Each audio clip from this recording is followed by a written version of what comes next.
It's not going to happen overnight, but we do think that there's some hope we can get back on track and get into the playoffs. The New York Knicks, they have been abysmal. They are an atrocity of the highest order. The Knicks are ready to officially rule out Carmelo Anthony for the rest of the season. You hear more and more about tanking now than ever. Now everybody's talking about the Knicks. They need to just lose. Losing was, part of the equation to deal with the draft, to deal with the free agent market. Gives us some hope in the future. Loyal Knicks fans are listening and watching, and it's disgraceful.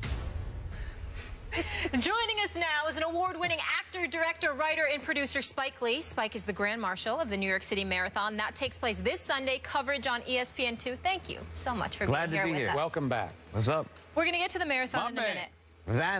But first, we need to talk some hopes. Yeah. And I so appreciate how loyal you are to your Knicks. ESPN is giving them a 1% chance of making the playoffs. Let's just get right into it. 1%? Yeah. Are they playoff bound? Are they going to defy these odds?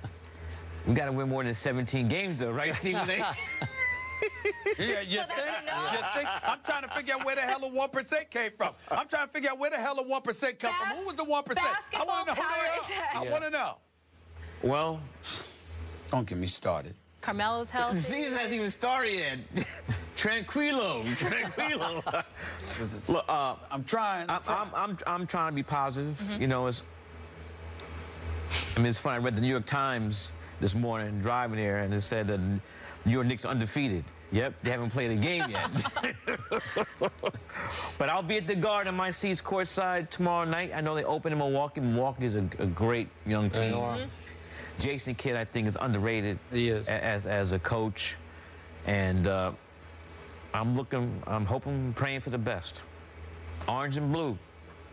So that's a no. They're not playoff. What was the question? So that's a no. You dodged it nicely, though. I just want to see a competitive team. Okay. I really, last year, it was the worst season in the history of the franchise. And they're one of the core, cornerstone of the NBA. Yeah. Skip Bayless, Spike, you and I, we could talk about this on national TV. I actually called Spike Lee last year and got on him, Skip, and jumped on him because I thought he was too damn supportive, and I blamed him. I held him partially responsible because I said if you stop holding out hope, maybe change would come. Yep. Why don't you stop sitting up there and trying to feed these folks a ray of hope? We actually got in an argument because of that. Here's my thing. I'm going to sit there and give the Knicks an actual break. I look at this as hard as I've been on Phil Jackson. It's primarily because he tanked the season and didn't warn us ahead of time, really, to be honest with you. But when I think about it, Skip, I'm going to be nice to Phil Jackson. I'm going to think about Carmelo Anthony. I've always liked Aaron Aflalo. This kid, Porzingis, people tell me he has potential, okay? Jerry and Grant out of Notre Dame is not bad. No, he's good. He's good. And I've always been a fan. He's good. And I've always been a fan of Cle Anthony Early. From his days at Wichita State when I saw him doing the NCAA tournament. I think the kid's got potential. So I'm going to give the Knicks a break. And you know something? If they can manage 30 wins and be competitive for at least 65 games, just competitive where we don't know the outcome by the second quarter, I'll be thankful. So I'm going to take a quick left turn here. Your man, Carmelo Anthony, the other day made what came off to me as an offhand comment that also came off as taking a shot at the city of New York. Let's give it a listen, and then I want to get your reaction. Okay. New York is the greatest city on the planet, I think. But if you're not a New Yorker, if you don't wake up some days and be like, man, fuck this place. Like, you know what I mean? Like, I don't care who you are. You can be the mayor, you can be the governor, all the way down to the mailman. Everybody wakes up some days and say, man, New York. Look, So, Carmelo, do I you know. ever think that? First of all, I claim Carmelo. He was born in Red Hook, Brooklyn. He was. And they have no problem with what he says. New York City is the greatest city on this God's planet. But it's hard. It's not for everybody.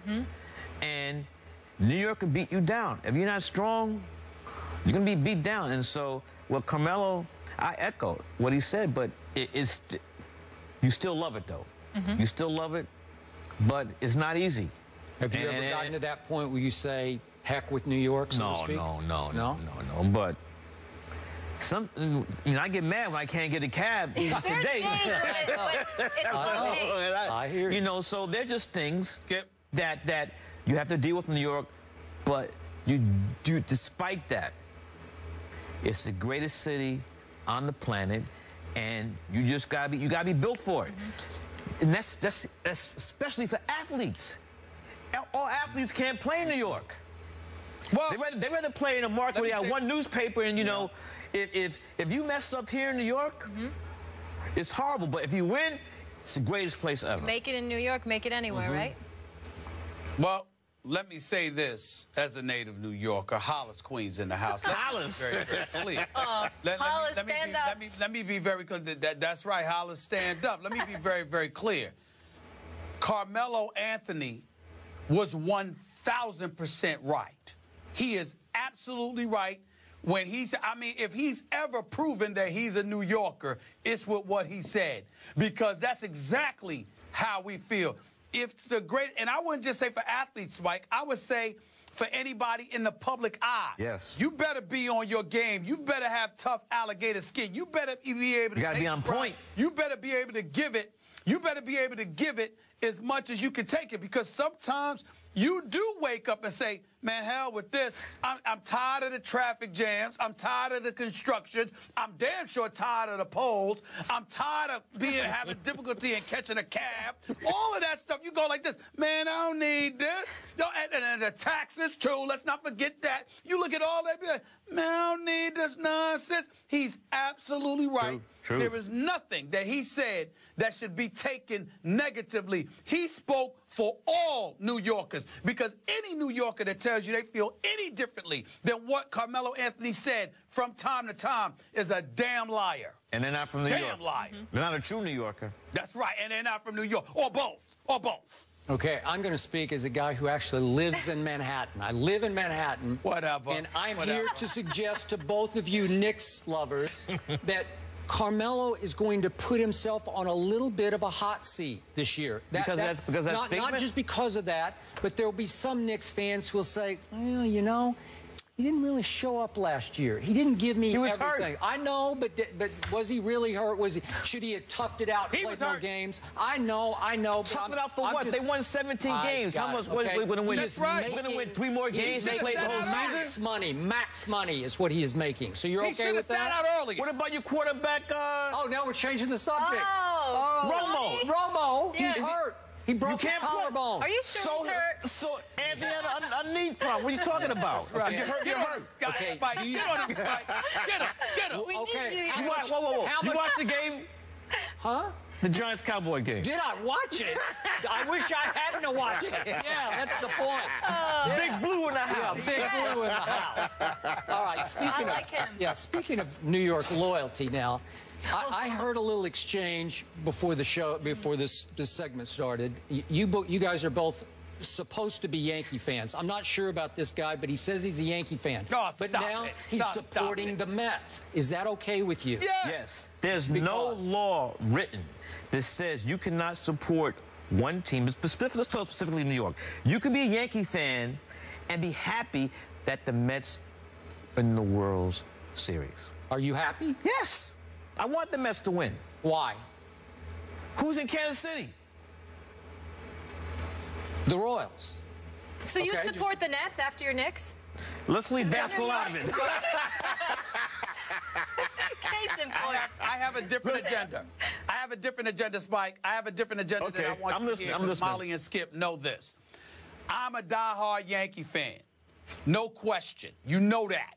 But when it comes to the Mets, especially with the Yankees not playing up to snuff, even though I was proud that they got to the postseason. And no one thought they were going to make the playoffs, the more successful, that's right. I think the more successful the Mets are, the more that it heightens the level of urgency that the Yankees have That's a good in point. order to get back to where they once were. Because they ain't going to sit still and have New York handed to the New York Mets. I love that. I love that. And even though I root for the Mets now because I want them to win, I root for them against anybody but the Yankees. The fact is that it's going to help the Yankees if they're walking around as champions this offseason, because the Yankees, with George Steinbrenner's soul touching this franchise, he is not going to have that, and they will elevate their level of urgency. What do you think about that? Well, I'll tell you what I think about that.